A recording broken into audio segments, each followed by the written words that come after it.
And I have no idea how to do that to the American people, to change their minds. But the world that I come from is one of a traditional value.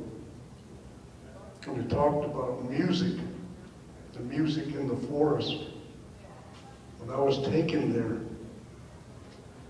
the first time I sang a traditional song with my grandfather, and the holy man was an old log that was down. And we got some limbs and we started singing using that old log. And that was music. And if we're going to save the forest, better leave them intact and make music in the traditional manner. Your people once upon a time had tradition, and you can get it back by changing your mindset. I appreciate that. Thank you. Thank you, Calvin. I may just bounce the next question right back to Calvin and not give you a break. I read something in the last couple weeks that said what has proven to work for people caring is doing an immersive program that allows the person to one-on-one connect with that environment, and that you have to have that personal connection first to really care. And I would guess that a lot of us on stage and a lot of us in the audience, there's been these kind of defining moments in that way. And I know, Calvin, from talking to you today, that you have the Touch the Earth Environmental School, where you're taking people out and you're reestablishing that connection to nature through guides, through float trips, through camping, through just reconnecting people. I would hope that everybody up here could just talk a little bit about what's restorative about being in the forest to them personally. Calvin, why don't you start and we'll move back this way. Thank you. I do have a program called Touch the Earth Environmental School, and I've had it for a number of years.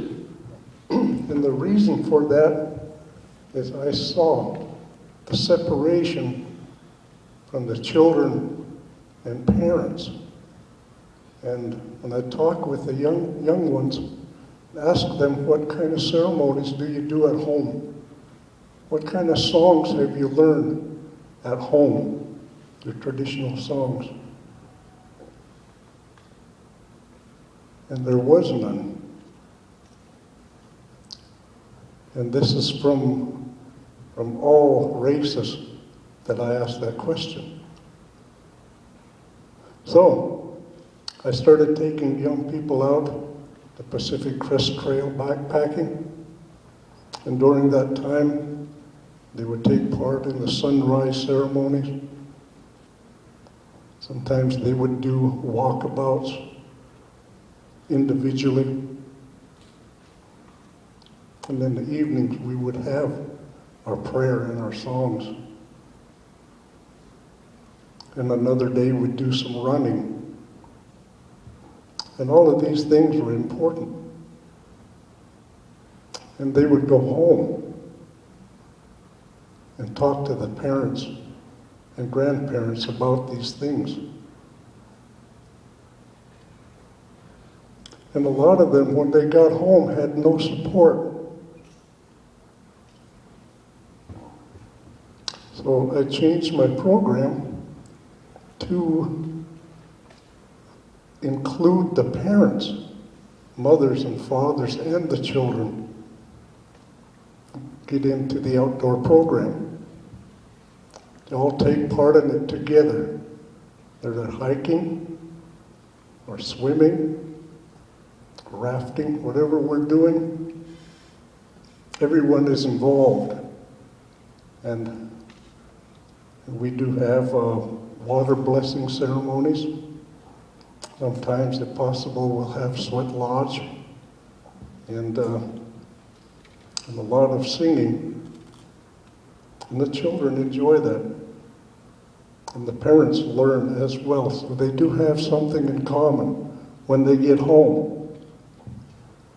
And I encourage the parents to start learning some of their traditional stories from their country, from their grandparents that taught them stories and songs. So that's the part of my program that's so important, to also let the children take a look at some rivers that still appear to be nice and clean. And I tell them to take a good look at it. Tomorrow it won't be the same. When we're hiking out on the trails, I have the children and parents take a good look at the trees. Take a good look at these trees. They might not be here tomorrow, next year. And that is something that we all have to take a good look at. When do we stop being selfish, teaching our children those things? So that's where my program is, Touch the Earth Environmental School. Thank you. Calvin, I'm just going to interrupt 1 second, Amanda. Calvin, if people want to connect with your environmental school, how would they go about connecting with you and your environmental school? Right now, you have to talk to me, catch me before I get out the door. You're old school. We've got his number, Calvin, which I don't want to force you to say yes on stage, but we could also put your email up on our website if you would be comfortable with that. Yes, that'd be fine. Okay, great. Amanda Caffel from the Alaska Wilderness League.